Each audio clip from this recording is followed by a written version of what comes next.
శ్రీ శ్రీల ప్రభుపాదుల వారిచే వచించిన శ్రీమద్ భాగవతంలో మొదటి స్కందము 7వ అధ్యాయము శ్లోకం నంబరు 14 13, 14 ప్రభుజీ. 13, 14 చర్చించుకుందాం.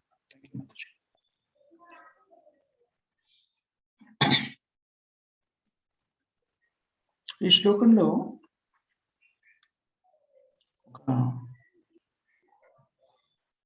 ద్రోణాచార్యుని పుత్రుడైనటువంటి అశ్వత్థామను గురించి తెలియజేస్తున్నారు.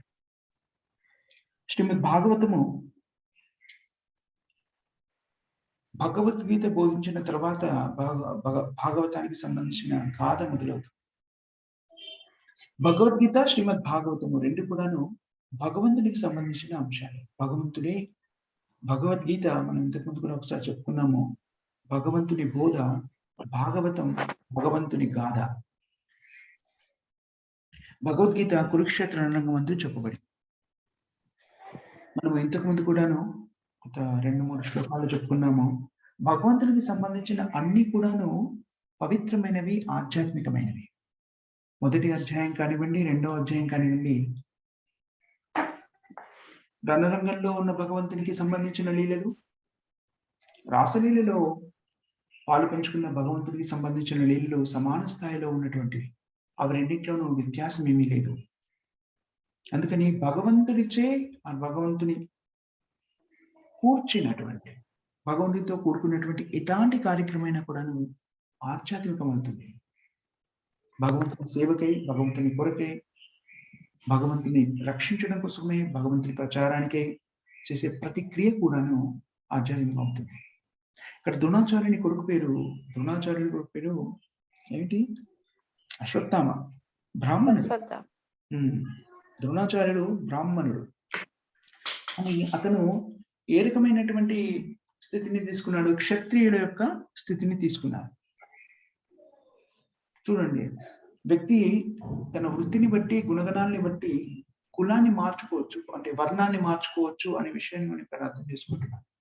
అంటే బ్రాహ్మణ, క్షత్రియ, వైశ్య, శూద్ర అనేటువంటి ఇవన్నీ కూడాను ఏమిటంటారు? క్వాలిఫికేషన్స్, కొన్ని అర్హతలు, పదవులు లాంటివి. ఉపాధులు అంటాం చూడండి, సర్వోపాధి వినిర్ముక్తం అని వస్తుంది మనకి. ఈ ఉపాధులు, బ్రాహ్మణుడు ఒక ఉపాధి, క్షత్రియుడు ఇంకో ఉపాధి, వైశ్యుడు, శూద్రుడు. సో మనం ఇంతకుముందు కూడా నేర్చుకున్నాం, చతుర్వర్ణమయ సృష్టి గుణ కర్మ విభాసాన్ని. ఈ వర్ణాలన్నీ కూడాను భగవంతుడే స్వయంగా సృష్టించాడు. దేన్ని ఆధారంగా చేసుకుని? వ్యక్తుల యొక్క గుణాన్ని మరియు వాళ్ళ యొక్క కర్మని ఆధారంగా చేసుకోవాలి. అందుకని భౌతిక రూపేణ వీటినన్నిటినీ సమాన స్థాయిలో ఉంచాలి అంటే సాధ్యం కాదు.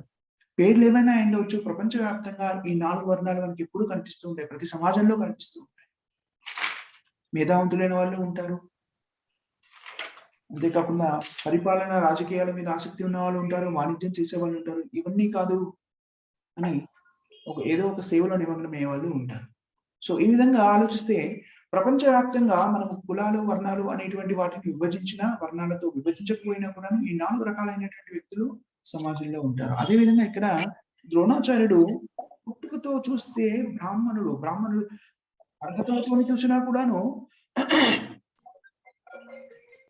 అర్హతలతో చూసినా కూడాను బ్రాహ్మణత్వాన్ని కలిగి ఉన్నాడు.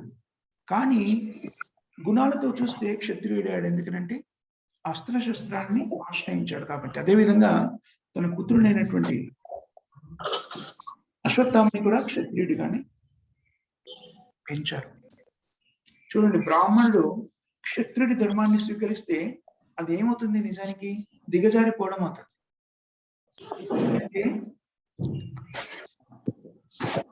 అదేవిధంగా ఆలోచించాం అనుకోండి, ద్రౌణి అంటే అశ్వత్థామ, ద్రోణుని పుత్రుణ్ణి ద్రౌణి అంటారు. ఆయన తన బ్రాహ్మణత్వాన్ని వదిలేసి ఏం చేశారు? క్షత్రియ ధర్మాన్ని స్వీకరించారు కాబట్టి తన స్థితి నుంచి దిగజారిపోయినట్టుగానే పరిగణించబడింది. ఎంతగా దిగజారిపోయాడు ద్రోణి అంటే, అశ్వత్థామ అంటే క్షత్రియ ధర్మాన్ని కూడా పూర్తిగా సక్రమంగా పాటించడంతో దిగజారిపోయాడు. ఏం చేశాడు? ఎంతగా దిగజారిపోయాడంటే నిద్రిస్తున్న ద్రౌపది పుత్రుల 5 తలని నరికి, ఎప్పుడు నరికాడు? నిద్రిస్తున్న వాళ్ళని. పోనీ క్షత్రియుడిగా ఆయన సహజంగా క్షత్రియ ధర్మాన్ని పాటించి జయించాడంటే అలా కూడా జయించలేదు. అంత దిగజారిపోయాడు. క్షత్రియుడైన వాడు క్షత్రియ ధర్మాన్ని పాటించినట్టయితే నిద్రిస్తున్న వ్యక్తిని ఎప్పుడు కూడా సంహరించడు. అది యుద్ధం కాదు. క్షత్రియుల యొక్క ఏకైక లక్ష్యం ఏంటంటే ఎదుటి వాళ్ళని ఛాలెంజ్ చేయడం. ఇదిగో నా పరాక్రమవంతుడిని, నేను ఈ విషయాన్ని అంగీకరిస్తున్నాను. నేను చెప్పిన దాన్ని నువ్వు అంగీకరించకపోతే నా నా మీద విజయం సాధించి నీ అభిప్రాయాన్ని ప్రచురింపజేసుకోమని చెప్తారు. ఒకవేళ ఎదుటి పక్షం దగ్గర ఆయుధం లేకపోతే క్షత్రియుడైన వాడు తన దగ్గర ఉన్న ఇంకో ఆయుధాన్ని ఎదుటి పక్షానికి ఇచ్చి యుద్ధం చేయమంటాడు. అప్పుడు వాళ్ళిద్దరి మధ్య ద్వంద్వమా లేకపోతే ఇతరాత్ర యుద్ధమా జరుగుతుంది. అప్పుడు నిర్ణయించబడుతుంది ఎవరు పరాక్రమవంతులు. ఆ యుద్ధంలో ఎవరో ఒకరు మృత్యువాత పడాల్సిందే. అంతవరకే ఆ యుద్ధం నడుస్తూనే ఉంటుంది. ఇద్దరు క్షత్రియుల మధ్య నిజంగా యుద్ధం జరుగుతుంది అనుకోండి, ఆ యుద్ధం ఎప్పుడు నిర్ధారించబడుతుంది? ఎవరో ఒకరు అంతమయ్యేంత వరకు ఆ యుద్ధం జరుగుతూ ఉంది. అంతవరకు ఆ యుద్ధం ఆగదు. దాన్ని ఏమంటారు అప్పుడు? ఆ యుద్ధంలో క్షత్రియుడు మరణించారనుకోండి, దాన్ని వీరగతి అంటారు. వీరగతి. అలాంటి యుద్ధంలో క్షత్రియుడు మృత్యువాత పడితే స్వర్గాధిపత్యం చేస్తాడు, స్వర్గలోకానికి వెళ్తాడు. ఈ విషయాన్ని కృష్ణుడే స్వయంగా అర్జునుడికి చెప్పాడు. ఏం చెప్పాడు? అర్జునుడు నేను యుద్ధం చేయను అన్నప్పుడు, అర్జున యుద్ధం చేయి, యుద్ధం చేసి విజయవంతుడివైనా అవ్వు, అప్పుడు నీ రాజ్యాన్ని భోగిస్తావు.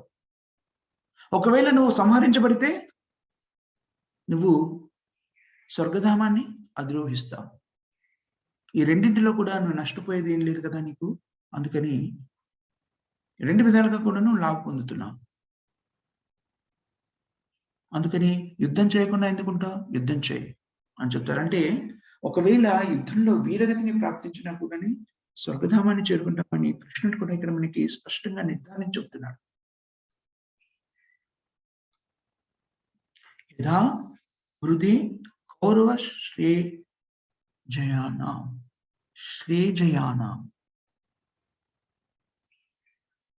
చూడండి ఎలాంటి స్థితి గురించి మాట్లాడుతున్నారు ఇక్కడ అంటే, అందరూ కూడాను ఇరు పక్షాలలో, కురుక్షేత్ర రణరంగంలో ఇరు పక్షాలలో అందరూ కూడా మృత్యువాటు పడ్డారు. అందరూ వీరగతిని పొందారు. అలా వీరగతిని పొందుతున్న వాళ్ళలో కొందరికి స్వరూప సిద్ధి కూడా లభించింది. ఎవరికి స్వరూప సిద్ధి లభించింది? దీనికి సంబంధించిన వివరణ మరో సందర్భంలో మనం చర్చించుకుందాం. ఆ యుద్ధంలో స్వరూప సిద్ధి ఎవరికి లభించిందంటే, మరణిస్తున్న సమయంలో భగవంతుడైనటువంటి శ్రీకృష్ణుని ముఖార విందాన్ని, పాదార విందాన్ని ఎవరైతే తిలకిస్తూ శరీరాన్ని వదిలేశారో వాళ్ళందరూ కూడాను ఆధ్యాత్మిక శరీరాన్ని పొందారు కురుక్షేత్ర రంగంలో. వాళ్ళు సామాన్య సైనికులైనా ఉండవచ్చు, రాజులైనా ఉండవచ్చు, చక్రవర్తులైనా ఉండవచ్చు. ఎవరైతే భగవంతుడైన శ్రీకృష్ణుని దర్శిస్తూ తమ శరీరాన్ని వదిలిపెట్టారో యుద్ధరంగంలో, వాళ్ళందరూ కూడాను వాళ్ళ సహజ సిద్ధమైనటువంటి ఆధ్యాత్మిక స్వరూపాన్ని పొందారు. ఎవరైతే శ్రీకృష్ణుని చూడకుండా తమ మృత్యు సమయంలో శ్రీకృష్ణుని చూడలేదో వాళ్ళందరికీ కూడాను వీరగతి అంటే స్వర్గాధిపత్యం లభించింది, స్వర్గలోకం లభించింది. సో యుద్ధం చేయడం ఎప్పుడు కూడాను తప్పు అని కాదు. ఒకవేళ అది ధర్మయుద్ధం అయితే వేదాలలో నిర్ణయించినటువంటి యుద్ధ నియమాలని అనుసరిస్తూ యుద్ధం జరుగుతున్నట్టయితే కేవలం ఊహాజనితంగా అది అనుకుంటున్నాను ఇది ఇలా ఉంటుంది అని కాకుండా, ధర్మాన్ని పరిరక్షించడానికి యుద్ధం జరుగుతూ ఉంటే అది ఎప్పుడు కూడా నా యుద్ధము సరి అయినటువంటి స్థితిని కలుగజేస్తున్నది, లాభదాయకమే అని చెప్తారు. ఈ రకమైనటువంటి శాస్త్రము, ఈ రకమైనటువంటి సైన్స్ ప్రస్తుత సమాజంలో నశించిపోయింది. ఈ రకమైనటువంటి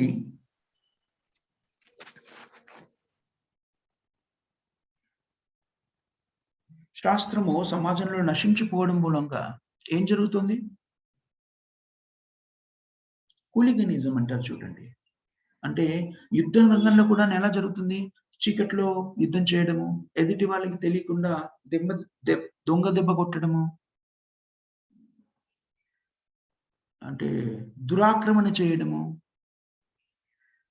ఇలాంటివన్నిటిని యుద్ధంగా ఇప్పుడు పరిగణిస్తున్నారు. ఇది నిజానికి యుద్ధం కాదు. వీరగతి అంటే ఎదుటి వ్యక్తికి చెప్పాలి. ఇదిగో నిన్ను నేను సవాల్ చేస్తున్నాను. నువ్వు యుద్ధం చేయగలిగితే నాతో యుద్ధం చేయి. ఒకవేళ ఎదుటి వ్యక్తి నిరస్త్రుడైంటే అస్త్రాలని మన దగ్గరున్న అస్త్రాలని వాళ్ళకిచ్చి ఇదిగో నీ దగ్గర యుద్ధం చేయడానికి వస్తువులేం లేవో తీసుకో, ఆయుధాలు తీసుకో. ఇప్పుడు యుద్ధం చేయి. నీ పరాక్రమాన్ని నిరూపించుకో.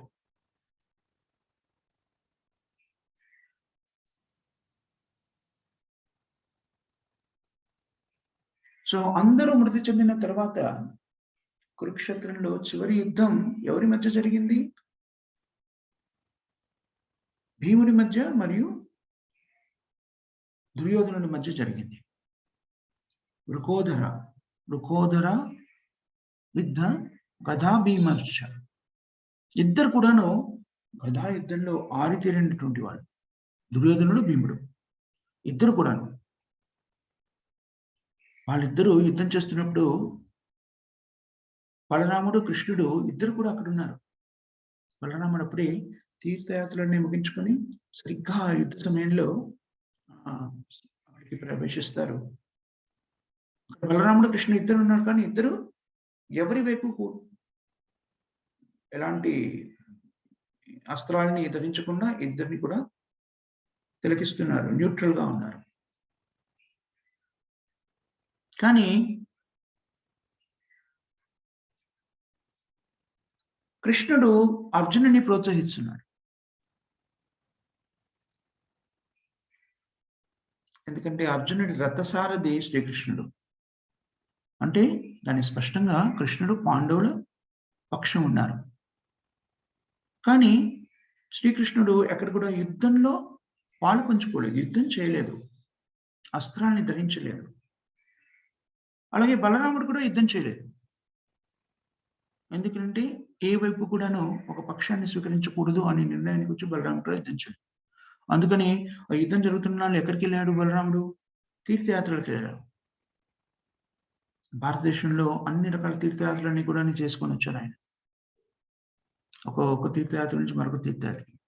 అతను అన్ని తీర్థయాత్రలు ముగించుకొని వచ్చేసరికి ఇలాంటి స్థితి ఏర్పడింది. అప్పుడు దుర్యోధనుని చూసి ఒక బలరాముడికి ఒక రకమైనటువంటి సానుభూతి కలిగింది. ఎందుకంటే దుర్యోధనుడు బలరాముడి వద్ద గదా యుద్ధాన్ని నేర్చుకున్నాడు కొంతకాలం. అందుకని దుర్యోధనుడు ఒక విధంగా బలరాముడి శిష్యుడు. అందుకని తన శిష్యుడి యొక్క స్థితిని చూసి బలరాముడు కొంత సానుభూతికి జాలికి లోనయ్యాడు. తను వచ్చేసరికి ఇక్కడ యుద్ధం జరుగుతోంది. ఎవరి మధ్య? ఇద్దరికిను, భీముడికి మరియు దుర్యోధనుడికి. ఎప్పుడైతే బలరాముడు ఆ ప్రదేశానికి వచ్చారో అందరూ కూడాను నిశ్శబ్దం వహించి ఒక క్షణం ఆగారు, యుద్ధాన్ని కూడా ఆగారు. ఎందుకని? బలరాముడికి మర్యాదపూర్వకంగా ప్రణమిల్లడానికి. పాండవులకు తెలుసు బలరాముడు దుర్యోధనుడికి సానుభూతి పరుడు అనే విషయం తెలుసు. అప్పుడు ఆలోచిస్తున్నారు పాండవులు, ఒకవేళ కనుక బలరాముడు దుర్యోధని పక్షాన్ని వహిస్తే మొత్తం అంతా కూడాను విధ్వంసం అయిపోతుంది. ఎందుకనంటే బలరాముడు స్వయంగా భగవంతుడు. భగవంతుని మొదటి విస్తార రూపము బలరాముడు. కానీ బలరాముడు భగవంతుడు కానీ అతనికి దుర్యోధనుడికి సానుభూతి పరుడైనా కూడాను యుద్ధం చేయడానికి సమ్మతించలేదు. ఆయన అలాంటి పని చేయలేదు. ఆయన ఏమని చెప్పారు బలరాముడు? దుర్యోధన, నువ్వు గొప్ప యోధుడివి అన్న విషయం నాకు తెలుసు. నీకు శక్తి ఉంది. నువ్వు నా దగ్గర నుంచి విద్యను కూడా అభ్యసించావు. కానీ నీవు భీముడంతా శక్తివంతుడివి కాదు. అలాగే భీముడితో అన్నాడు, భీమ, నీకు అత్యంత శక్తి ఉంది. 10,000 ఏనుగుల శక్తి ఉంది అన్న విషయం నాకు తెలుసు. ఆ విధంగా ఆలోచిస్తే నువ్వు శక్తిలో దుర్యోధనుడి కన్నా బలవంతుడివి.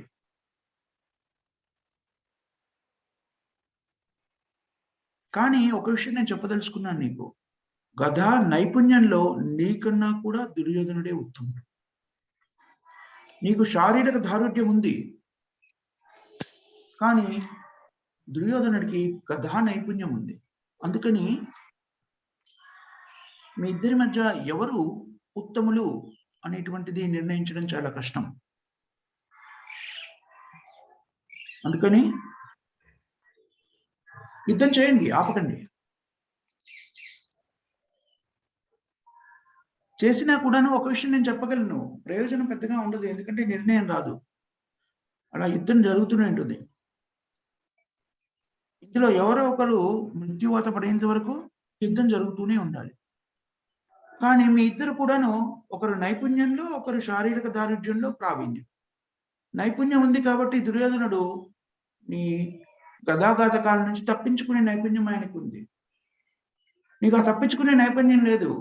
ఆ గదా యుద్ధంతో చేసేటువంటి గదా దెబ్బలని తింటావు. కానీ నీ శారీరక దారుఢ్యం వల్ల అది నిన్ను పెద్దగా బాధించదు. ఆ విధంగా ఆలోచిస్తే మీరు అలా యుద్ధం చేస్తూ ఉన్నా కూడాను పెద్దగా ప్రయోజనం ఉండదు. ఎవరికన్నా గొప్పవారు అనేటువంటిది ఎవరు విజయం సాధిస్తారో అని చెప్పలేము. అసలు విజయమే ఎవరిని వరించదు. అందుకని యుద్ధం అలా జరుగుతూనే ఉంటుంది. ఎన్నాళ్ళు చేస్తారు మీరు ఇలాగ యుద్ధం? ఇలా క్షణం ఆపడం కాదు, పూర్తిగా యుద్ధాన్ని ఆపేయండి. అప్పుడు వాళ్ళిద్దరూ నిశ్శబ్దంగా ఉన్నారు. నిశ్శబ్దంగా ఉన్నారు అంటే ఇద్దరికి కూడా ఈ ఆలోచన నచ్చలేదు. ఎందుకంటే భీముడికి దుర్యోధనుడి మీద రకరకాలైనటువంటి ప్రతీకార వాంఛ ఉంది.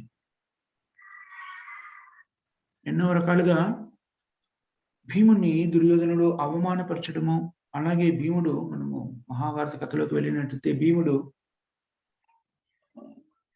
ద్రౌపది వస్త్రాపహరణ సమయంలో కొన్ని ప్రతిజ్ఞలు చేస్తాడు. ఆ ప్రతిజ్ఞలని నెరవేర్చుకోవాలనే ఆకాంక్షతో ఉన్నాడు.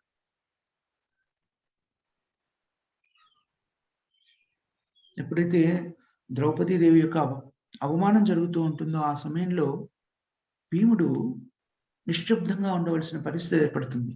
దాన్ని వ్యతిరేకించే పరిస్థితి కూడా లేని స్థితి. ఎందుకంటే బానిసగా ఉన్నాడు ఆ సమయంలో కాబట్టి, దాసుడుగా ఉన్నాడు కాబట్టి. అలాంటివి వీళ్ళిద్దరి మధ్య అనేక రకమైన సంఘటనలు జరిగాయి.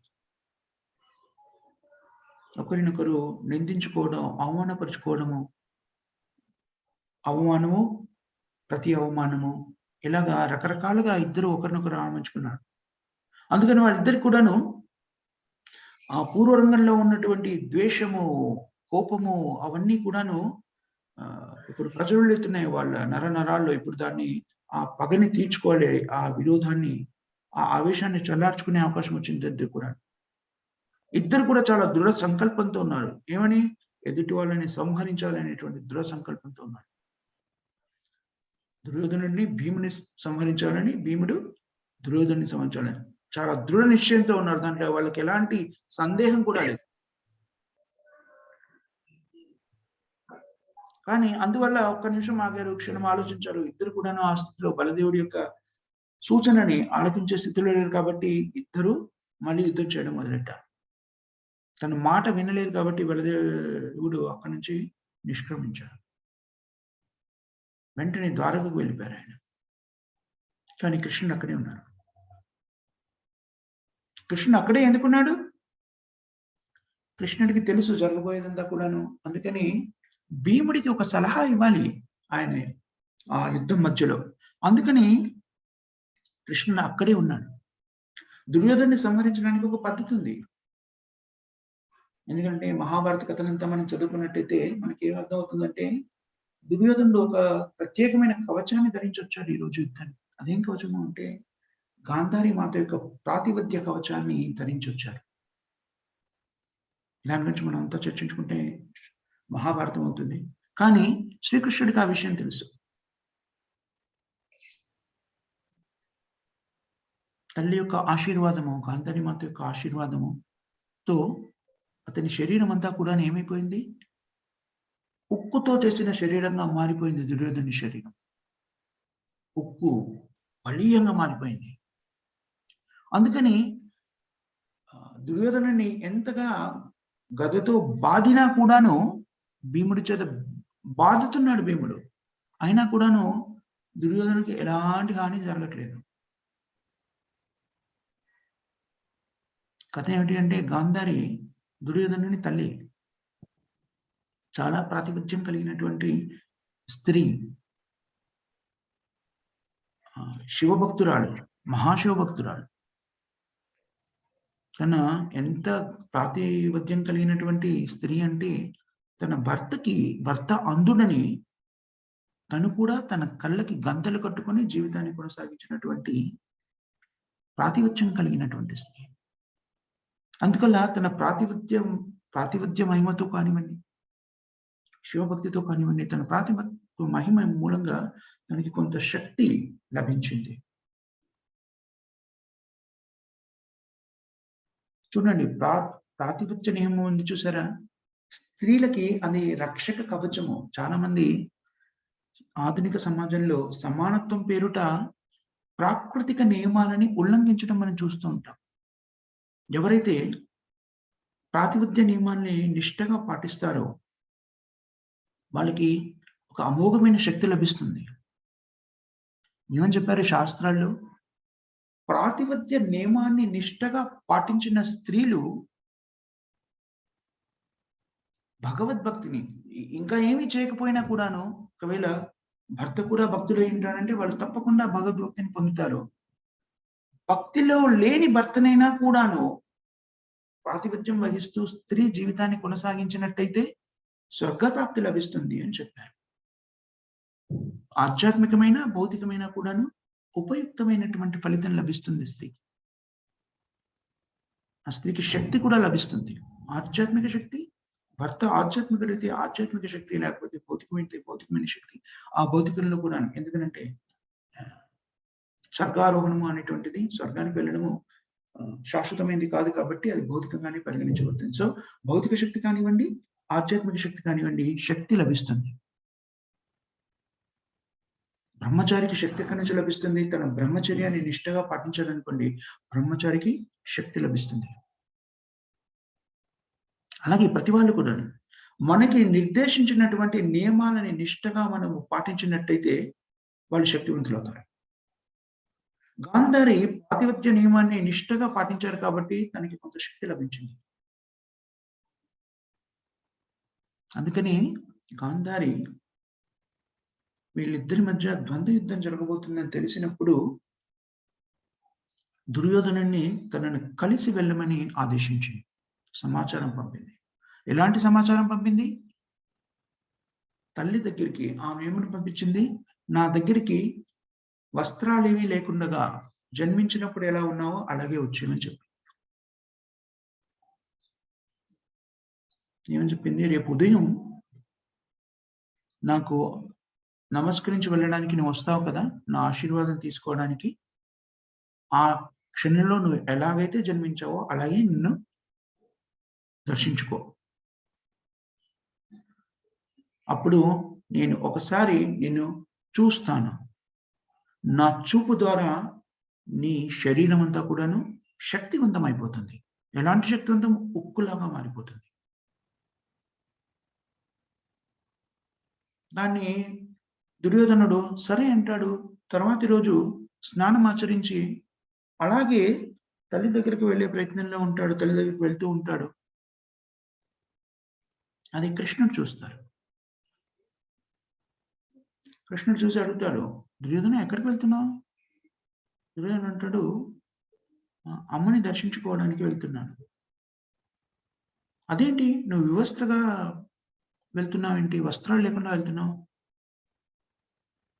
ఇంత ఇలా వెళ్తే తల్లిని ఇలా దర్శించుకోవచ్చా? కనీసంగా నీ ఉదర భాగానికి కింది భాగాన్నైనా కూడాను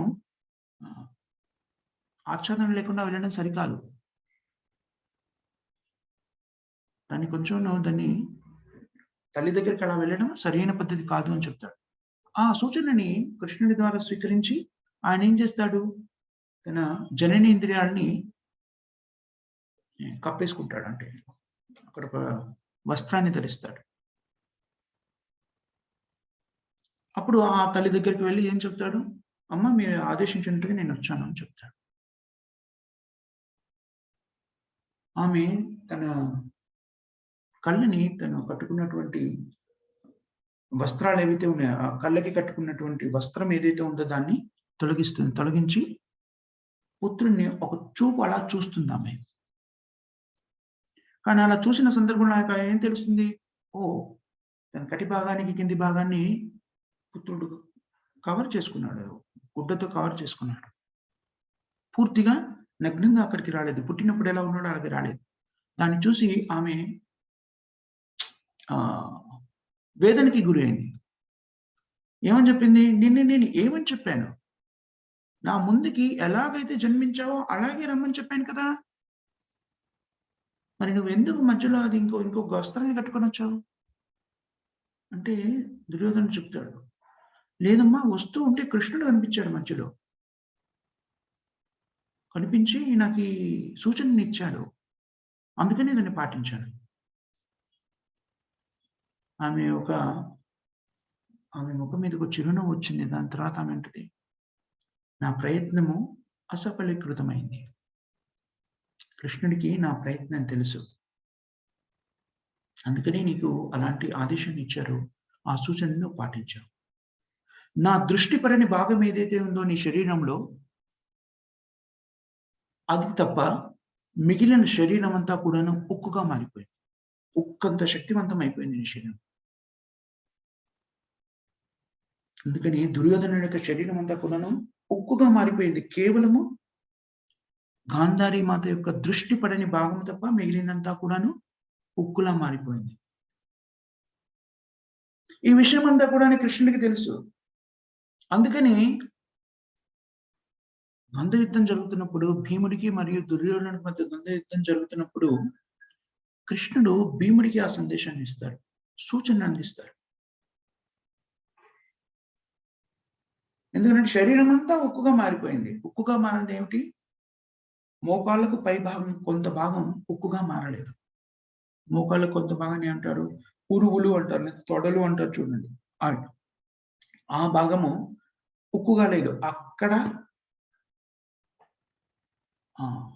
గదా ప్రయోగం చేస్తే మాత్రమే దుర్యోధనుడు సంహరింపబడే అవకాశం ఉంది. ఇంకా తల నుంచి పాదం వరకు ఎక్కడ ప్రహారం చేసినా కూడాను దుర్యోధనుడు అంతరించబడి ఓడిపోయే అవకాశమే లేదు. నిజానికి గదాయుద్ధ నియమాల ప్రకారంగా ఏమంటారు కటి భాగం అంటారు కదా నడుము. ఆ నడుము పై భాగాన్ని ప్రహారం చేయాలి. అంతకన్నా కింద ప్రహారం చేయకూడదు. నియమాలను అనుసరించి నడుము కింద గదను ఉపయోగించకూడదు. గదాయుద్ధంలో అది నియమం.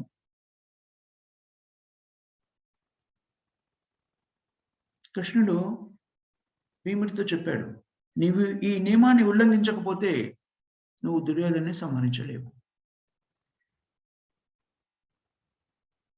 ఈ సూచనను విన్నప్పుడు భీముడు కృష్ణుడి సూచన ప్రకారంగా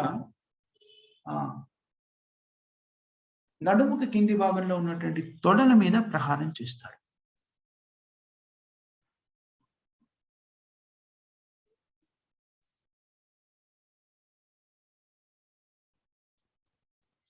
తను ఎప్పుడైతే నడుము కింద కాకుండా కరెక్ట్ నడుము మీద ఒకసారి తన గదతో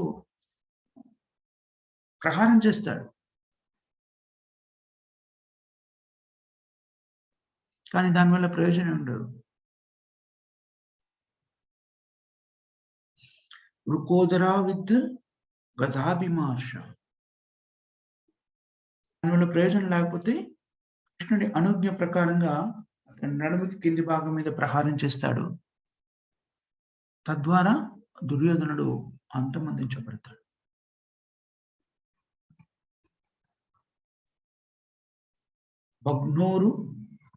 భగ్నోరు దండే భగ్న ఉరు దండ భగ్నోరు దండే ధృతరాష్ట్ర పుత్రే దుర్యోధన. ఆ క్షణంలో అలా జరిగినప్పుడు ద్రౌణి అంటే ద్రోణాచార్యుని పుత్రుడు. ద్రోణాచార్యుని పుత్రుడు అశ్వత్థామ దుర్యోధనుడు మంచి మిత్రులు. అశ్వత్థామ దుర్యోధనుని తన నాయకుడిగా, అధిపతిగా భావిస్తాడు. చూడండి, ఇక్కడ ఒక బ్రాహ్మణుడు క్షత్రియుడి సేవకుడిగా మారాడు. అది దిగజారిపోవడం. బ్రాహ్మణుడు ఎప్పుడు కూడా ఎవరికి కూడా సేవకుడు కాదు. భగవంతుడికి మాత్రమే సేవకుడు. నిజానికి ఎవ్వరు కూడా ఎవరికి సేవకులు కాదు. కేవలము శూద్రులు అనబడే వాళ్ళు మాత్రమే ఇతర వర్ణాలలో, ఇతర కార్యక్రమాల్లో నిమగ్నమైన వాళ్ళకి సేవ చేస్తూ ఉంటారు. శూద్రులు మాత్రమే సేవకులుగా ఉండాలి. మిగిలిన వాళ్ళు సేవకత్వ వృత్తిని స్వీకరించకూడదు. ఎప్పుడైతే సేవకత్వ వృత్తిని స్వీకరిస్తారో వాళ్ళు శూద్రులు అయిపోతారు. అందుకని బ్రాహ్మణ స్థితిలో ఉన్న వ్యక్తులు ఎప్పుడు కూడాను ఇతర వర్ణాలకి అలాంటి సేవలో నిమగ్నం కారు. వాళ్ళు ఏం చేస్తారు? వాళ్ళకి ఏమని చెప్పబడింది? బ్రాహ్మణులకి సత్యం, సమోదమ, స్థితిక్ష, ఆర్జవం, జ్ఞానం, విజ్ఞానం, ఆస్తిక్యం, బ్రహ్మకర్మ, స్వభావజం. ఇది దేంట్లో 42 శ్లోకం కదా, భగవద్గీతలో వస్తుంది. ఇది బ్రాహ్మణుల యొక్క అర్హత. బ్రహ్మచారులకి సరైనటువంటి అభ్యాసాన్ని వాళ్ళు ఇస్తారు. బ్రహ్మచర్యాన్ని ఎలా పాటించాలో నేర్పిస్తారు. గృహస్థులకి గృహస్థ జీవనాన్ని ఎలా నిర్వహించాలో చెప్తారు. క్రమశిక్షణతో గృహస్థ జీవనాన్ని ఎలా గలపాలో చెప్తారు. మొట్టమొదటి క్రమశిక్షణ ఏమిటి అంటే సత్యవాక్కు. బ్రాహ్మణుడైన వాడు అసత్యాలు పలకడు. అది మొట్టమొదటి అర్హత. కానీ ప్రస్తుత సమాజంలో అలాంటి స్థితిని ఎవరు కోరుకుంటున్నారు? ఎవ్వరికీ ఆ విషయంలో శ్రద్ధ లేదు. ఎందుకంటే ఇది కలియుగం. శ్రీల ప్రభుపాదుల వారు ఈ కలియుగంలో ఉన్న వాళ్ళని బ్రాహ్మణులుగా మార్చే ప్రయత్నం చేశారు. వివాహేతర సంబంధాలు లేకుండా, మాంసాహారం భుజించకుండా, జూదం ఆడకుండా, మత్తు పానీయాలు సేవించకుండా జీవిస్తూ తద్వారా బ్రాహ్మణత్వాన్ని పొంది బ్రాహ్మణులుగా మార్చే ప్రయత్నం చేశారు. అందులో కూడాను, ఆ ప్రయత్నంలో కూడాను ప్రభుపాదుల వారు ఒకానొక సందర్భంలో చెప్తారు. ఆ ప్రయత్నాల్లో కూడా నేను ప్రతిసారి సఫలీకృతిని కాలేదు. కొందరు దాన్ని పాటించగలిగారు, కొందరు అసఫలీకృతులయ్యారు.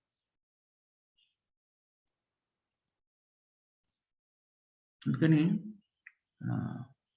కృష్ణ చైతన్య సమాజంలో జీవితాన్ని కొనసాగిస్తున్న ప్రభుపాదుల వారు తన శిష్యులందరికీ చెప్పారు, దయచేసి అబద్ధాలు చెప్పండి, అసత్యం ఆడకండి.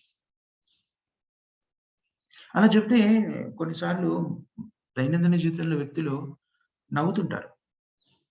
ఇదేంటి పనికి రాని విషయాలు ఏవో చెప్తున్నాను.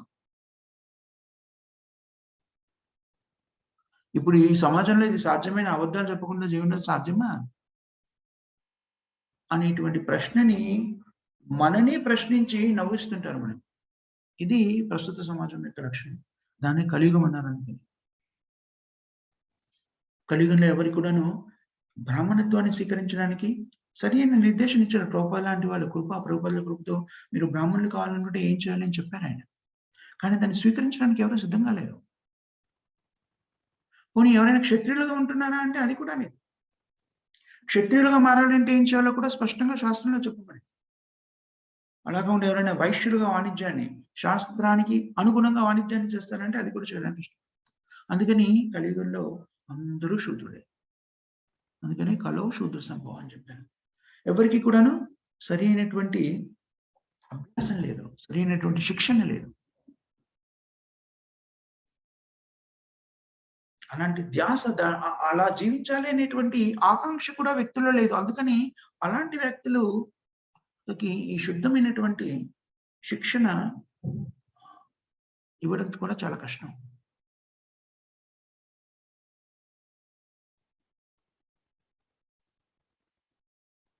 ఎప్పుడైతే కానీ ఎవరైనా ఈ శిక్షణని శుద్ధంగా స్వీకరించి బ్రాహ్మణత్వాన్ని పొందుతారో, నిజానికి శ్రీల ప్రభుపాద వాళ్ళు ఇచ్చినటువంటి శిక్షణని మనం పూర్తిగా స్వీకరించినట్టయితే బ్రాహ్మణత్వాన్ని పొందడం కాదు, బ్రాహ్మణుల కన్నా ఉన్నతమైన స్థితిని, బ్రాహ్మణత్వానికన్నా ఉన్నతమైన స్థితిని పొందుతాం. ఎలాంటి స్థితిని పొందుతాం మనం? వైష్ణవ స్థితిని పొందుతారు. బ్రాహ్మణుల కన్నా ఉన్నతమైన వాళ్ళు వైష్ణవులు. శ్రీల ప్రభుపాదుల వారు దానికి సంబంధించిన శిక్షణను ఇవ్వడానికే కృష్ణ చైతన్య సమాఖ్యని స్థాపించారు. అంటే వ్యక్తులందరూ కూడాను కృష్ణ చైతన్య సమాఖ్యలో ఉన్న వాళ్ళందరినీ కూడాను శ్రీల ప్రభుపాదుల వారు ఏం చేయాలనుకున్నారు? వైష్ణవులుగా మార్చాలనుకున్నారు. బ్రాహ్మణుల కన్నా ఉన్నతమైన స్థితి. ఆ వైష్ణవులుగా మారిన వాళ్ళ యొక్క ప్రాథమిక లక్షణం ఏమిటి అంటే భగవత్ ప్రచారాన్ని స్వీకరిస్తారు. వాళ్ళు భగవంతుని చెప్పిన సూచనని ఆచరించడమే కాకుండా వాటిని ఎదుటి వారికి వివరిస్తారు. దానివల్ల ఏం జరుగుతుంది? చైతన్య మహాప్రభు ఆకాంక్షించినటువంటిది తీరుతుంది. ఏమన్నారు చైతన్య మహాప్రభు? భారతవర్షంలో జన్మించిన వాళ్ళందరూ కూడాను ఈ భగవత్ ప్రచారాన్ని స్వీకరించండి. ప్రతి వాళ్ళు గురువుగా మారి భగవంతునికి సంబంధించిన సమాచారాన్ని ప్రపంచానికి అందించండి. ఒక భారతీయులకి అనలేదు ఆయన, భారతదేశంలో అనలేదు, ప్రపంచం అంతా అన్నాడు. ప్రతి నగరము, ప్రతి వీధి, ప్రతి గ్రామము హరినామ సంకీర్తనని ప్రజలు వెళ్ళాలి అని కోరుకున్నారు చైతన్య మహాప్రభు. శ్రీల ప్రభుపాదుల వారు ఆ స్థితిని కల్పించడానికి ప్రయత్నం చేశారు. ఎవరైతే బ్రాహ్మణత్వానికన్నా ఉన్నతమైన వైశ్వత్వ నేపథ్యంలో వాళ్ళు ఏ స్థితిలో ఉంటారు? బ్రాహ్మణులు సత్వగుణంలో స్థిరపడి ఉంటే వైష్ణవులు శుద్ధ సత్వ స్థితికి చేరుకొని ఉంటారు. సత్వం విశుద్ధం వసుదేవ శబ్దితం. సత్వం విశుద్ధం, విశుద్ధ సత్వం. ఏమిటది విశుద్ధ సత్వం? వాసుదేవ శబ్దితం. విశుద్ధ సత్వంలో ఉన్నప్పుడు కృష్ణుడి యొక్క ఆవిర్భావం జరుగుతుంది వ్యక్తిలో. ఎప్పుడైతే వైష్ణవ స్థితిని చేరుకుంటారో ఆ స్థితిలో వ్యక్తి కృష్ణుడు అంటే ఏమిటి అనేటువంటిది తెలుసుకోగలుగుతాడు. కృష్ణుడు ఎలాగైతే వసుదేవుడి నుంచి ఆవిర్భవించారో వ్యక్తి వైష్ణవుడైనప్పుడు అతని హృదయంలో కృష్ణుడి యొక్క స్థితి ఆవిర్భావం అవుతుంది. ఆ వసుదేవ స్థితి, వసుదేవ స్థితి అంటే ఏమిటి అంటే సంపూర్ణమైనటువంటి వైష్ణవ స్థితిలో ఉన్న వ్యక్తిని వసుదేవ స్థితి పొందాను అంటారు. కృష్ణుడు ఎవరైనా సామాన్యులని తన తండ్రిగా స్వీకరిస్తారా? లేదు. సంపూర్ణ వైష్ణవుడైన వాళ్ళని మాత్రమే భగవంతుడు తన శుద్ధ భక్తులని మాత్రమే తన అంతరంగిక కార్యక్రమాల్లో వినియోగిస్తుంటారు. కృష్ణుడు ఎవరినైనా భౌతికంగా ఇక్కడ ఆవిర్భవించినట్టుగా భౌతిక ప్రపంచంలో ఆవిర్భవించినట్టు కనబడుతున్నప్పుడు ఎవరినైనా కూడాను సామాన్యులని తన తల్లిని తండ్రిగా స్వీకరిస్తారా? భగవంతుడైన కృష్ణుడికి తల్లి తండ్రిగా ఎవరైనా ఉంటారా? ఎవరైనా ఉండగలరు? ఎవరైనా ఉన్నారా? లేరు. స్వయంగా తన ఆది పురుషుడు, మొట్టమొదటి వ్యక్తి, ఈశ్వర పరమ కృష్ణ సచ్చిదానంద విగ్రహ అనాది రాదిరి గోవింద సర్వకారణ కారణం, అన్నిటికీ కారణభూతమైన ఆయనే ప్రథమంగా ఆవిష్కృతమైనవాడు. అలాంటి వ్యక్తిని ఎవరు తల్లిదండ్రులుగా ఉండగలరు? కానీ అతను తన శుద్ధ భక్తుల్లో ఒకరిని తల్లిగా తండ్రిగా స్వీకరిస్తాడు. ఆ లీలని ప్రకటితం చేయడానికి యదా యదా హి ధర్మస్య గ్లానిర్భవతి భారత అభ్యుత్థానం ధర్మస్య త్రిలోక్యానాం శుచామ్యహం. ఆవిర్భవిస్తారు భగవంతుడు యదా యదా హి ధర్మస్య, ధర్మాన్ని స్థాపించడానికి. అలా ఆవిర్భవించినప్పుడు తనలోని కొంత శుద్ధ భక్తులు ఎవరైతే ఉంటారో కొంతమందిని వాత్సల్య భక్తిలో ఉన్న వాళ్ళని తల్లిదండ్రులుగా స్వీకరిస్తారు. కర్మ చమే దివ్యం. భగవంతుని యొక్క ఆ లీలలు చాలా అద్భుతమైనటువంటివి. అవి సామాన్యమైనవి అనుకోవడము మూర్ఖత్వం అవుతుంది. అలా ఎప్పుడు అనుకోకూడదు. ఇప్పుడు కూడా కృష్ణుడు మనలాగానే వసుదేవ అనేటువంటి ఒక వ్యక్తికి, తండ్రికి మరియు దేవకి అనేటువంటి తల్లికి జన్మించారు అంతే. తను జన్మించాడు మనలాగే అని అనుకోవడము మూర్ఖత్వం. అలా ఎప్పుడు అనుకోకూడదు. ఎప్పుడైతే మనకి తత్వం తెలుస్తుందో, భగవంతుని గురించి తెలుస్తుందో మనకు అర్థమవుతుంది భగవంతుడు వాళ్ళిద్దరిని తన తల్లిదండ్రిగా అంగీకరించి నియమించుకున్నారు. ఆ విషయం ఎవరికైతే తెలుస్తుందో వాళ్ళు ఏమనుకుంటారు? దాన్ని ఏమని చెప్తారు? దాన్ని యోజనాతి తత్వతః అంటారు. తత్వతః అది ఎవరికి తెలుస్తుంది? మనుష్యానాం సహస్రేషు కచ్చిత్ యతతి సిద్ధ యతతం అపి సిద్ధానాం కచ్చిన్మాం వేటి తత్వత. 7వ అధ్యాయంలో 3వ శ్లోకం ఇది. కృష్ణ తత్వాన్ని మనం అర్థం చేసుకోవాలనుకుంటే నిజానికి అది అంత సులభతరమైనటువంటి విషయం కాదు. కొన్ని కోటాను కోట్ల జన్మల తర్వాత కొన్ని కోటాను కోట్ల జన్మల్లో కోటాను కోట్ల వ్యక్తుల్లో మనుష్యానాం సహస్రేషు కోట్ల మందిలో ఒకరు కచ్చిద్ యతతి. ఆ కృష్ణ తత్వాన్ని ఎవరు నేర్చుకుంటాడు? కోటాను కోట్లలో ఒకరు ఎలాంటి స్థితిలో నేర్చుకుంటాడు? శుద్ధమైన భక్తియుక్త సేవలో నిమగ్నమై. మీరు శుద్ధ భక్తులైనట్టంటే ఎలాంటి కల్మషము లేకుండా భౌతిక కల్మషాల నుంచి విముక్తులై శుద్ధ భక్తి స్థితిలో ఉన్నప్పుడు మాత్రమే కృష్ణుడు మన హృదయంలో ప్రకటితమవుతాడు. నేను ఇలా ఉన్నాను, నేను ఇది అని చూపిస్తాడు. కృష్ణుని గురించి ఊహాజనితంగా ఆలోచించి కృష్ణుని గురించి మనం తెలుసుకోలేము, అది సాధ్యం కాదు.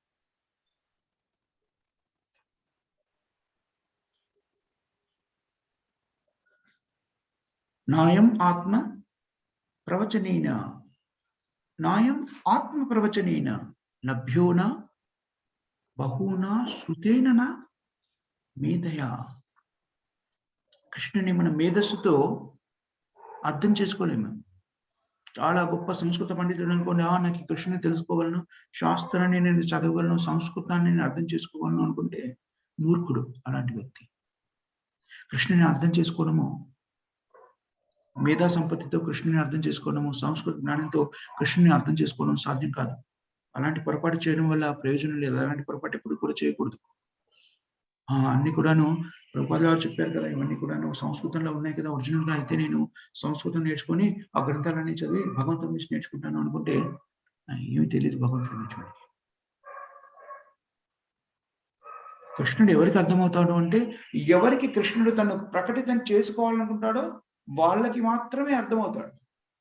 కృష్ణ రివీల్స్ హిమ్సెల్ఫ్, తనని తాను ప్రకటించుకుంటాడు భక్తుని. ఎవరికి చెప్పాలి, ఎవరికి తెలియాలి అనుకుంటాడో వాళ్ళకి తెలియజేస్తాడు తన గురించి. ఆ విధంగా మాత్రమే మనం అర్థం చేసుకోగలము.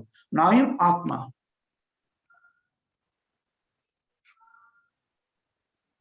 నాయం ఆత్మ ప్రవచనేన లభ్యోన మేధయా. మీకు భక్తియుక్త సేవ ద్వారా మన హృదయము పరిపక్వమైనప్పుడు, మన మేధస్సు తేజవంతమైనప్పుడు భక్తియుక్త సేవ ద్వారా కృష్ణుని గురించి తెలుసుకోగలుగుతాం, హృదయంలో ప్రకటించబడతాడు. లేకపోతే మనము విద్యా ద్వారా, అభ్యాసం ద్వారా, సంస్కృత అభ్యాసం ద్వారా, గ్రంథ పఠనం ద్వారా భగవంతుని అర్థం చేసుకోలేము. నా భూత శ్రుతేన అని చెప్తారు. నా భూత శ్రుతేన. మీరు భౌతిక ప్రపంచంలో చాలా మేధావంతులు అయి ఉండవచ్చు, సంస్కృతంలో పాండిత్యం కలిగి ఉన్న వాళ్ళచ్చు, అన్ని శాస్త్రాన్ని అవపోసన పట్టిన వాళ్ళు ఉండొచ్చు. అప్పటికి కూడాను మీకు కృష్ణుడు అర్థం కాదు. కృష్ణుడు మీకు అవగతం కావాలి అనుకున్నప్పుడు మాత్రమే అవగతం అవుతాడు. అప్పుడు ఎప్పుడు అవగతం అవుతాడని చెప్తున్నాడు? మన్మనా భవమద్భక్తో మధ్యేజీ మాం నమస్కురు. నా భక్తులైన వాళ్ళకి మాత్రమే భగవంతుడు తన గురించి తెలియజేస్తారు. ఇతరులకి అది తెలుసుకోవడం సాధ్యం కాదు. అందుకనే మన భగవద్గీత చెప్పినప్పుడు కూడాను భగవంతుడు ఏమని చెప్పాడు? అర్జున, నేను ఈ ముఖ్యమైన సమాచారాన్ని నీకు ఎందుకు అందిస్తున్నాను? ఎందుకంటే నువ్వు నా భక్తుడి కాబట్టి నేను నీకు ఈ సమాచారాన్ని అందిస్తున్నాను. అందుకని శ్రీల ప్రభుపాదుల వారు కూడా ఆరంభ దశలోనే ఒక విషయం చెప్తాడు. ప్రభుపాదుల వారి భగవద్గీతని మనం పఠిస్తున్నప్పుడు మనకు ఒక విషయం అవగతమవుతుంది. ఉపోద్ఘాతంలోనే ప్రభుపాదుల వారు స్పష్టంగా తెలియజేస్తారు, భగవద్గీతను మీరు అర్థం చేసుకోవాలంటే ముందు మీరు కృష్ణుడు భగవంతుడు అని అంగీకరించాలి. మీరు నాస్తికులైనా కూడా పర్వాలేదు, భగవద్గీతను అర్థం చేసుకోవడానికైనా అట్లీస్ట్ సైద్ధాంతికంగా, సిద్ధాంతపరంగా కృష్ణుడు భగవంతుడు అని అంగీకరించి మీరు ముందుకు వెళ్ళినప్పుడు మాత్రమే భగవద్గీత మీకు అవగతం అవుతుంది. లేకపోతే మీరు దాన్ని అర్థం చేసుకోలేరు. అందుకని మనం కృష్ణ భక్తిలో స్థిరపడి కృష్ణుడు మనకి ఎప్పుడు ప్రకటితమవుతాడు అని మనం చూస్తూ ఉండాలి. అంతేకాని మన ఊహాగానంతో భగవంతుడిని అర్థం చేసుకోలేం. కానీ కృష్ణుడు ఎప్పుడు ప్రకటితమవుతా అని చెప్తున్నాడు? చైతన్య చరితామృతంలో చెప్తాడు. అత శ్రీకృష్ణ నామాది న భవేత్ గ్రహ్యమింద్రియ.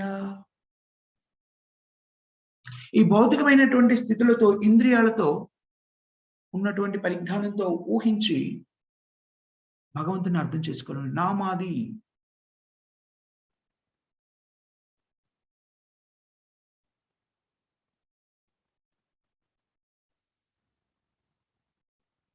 అప్పుడు కూడాను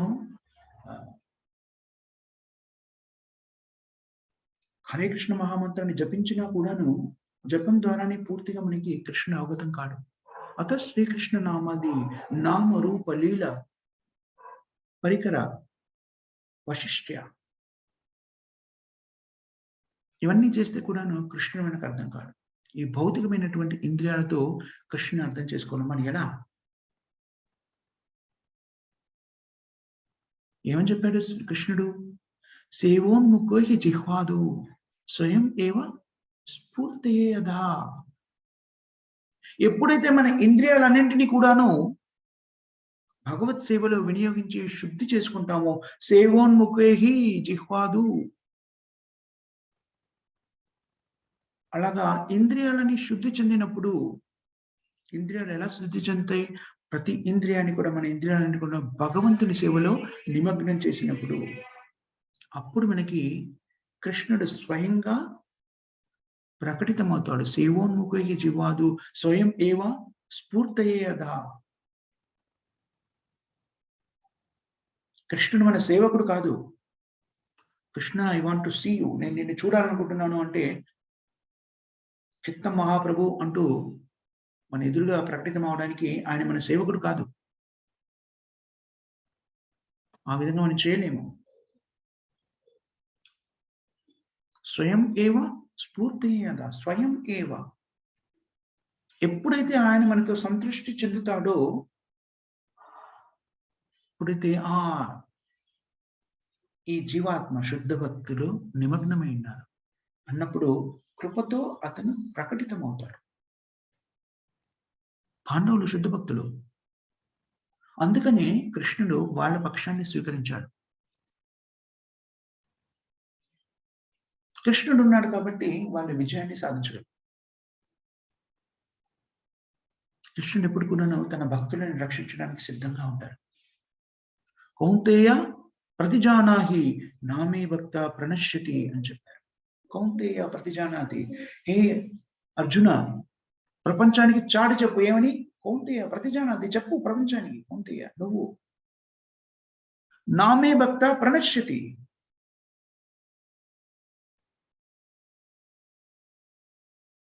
తొమ్మిదో అధ్యాయంలో 31వ శ్లోకం కదా.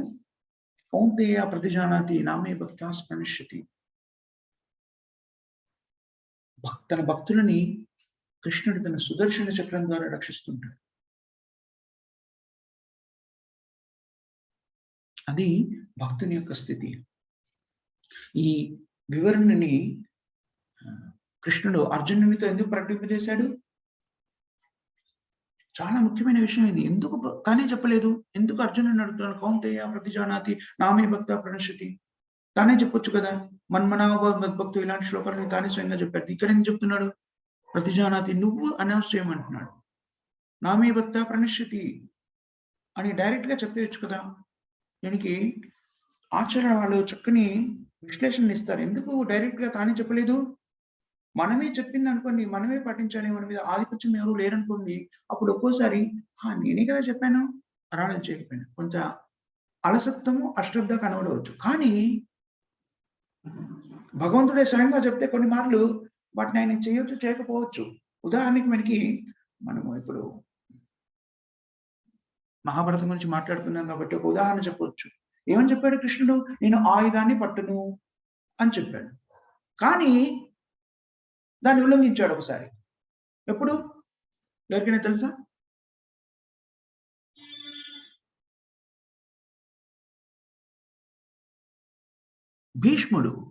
భీష్ముడు హరవీర భయంకరంగా యుద్ధం చేస్తున్నారు.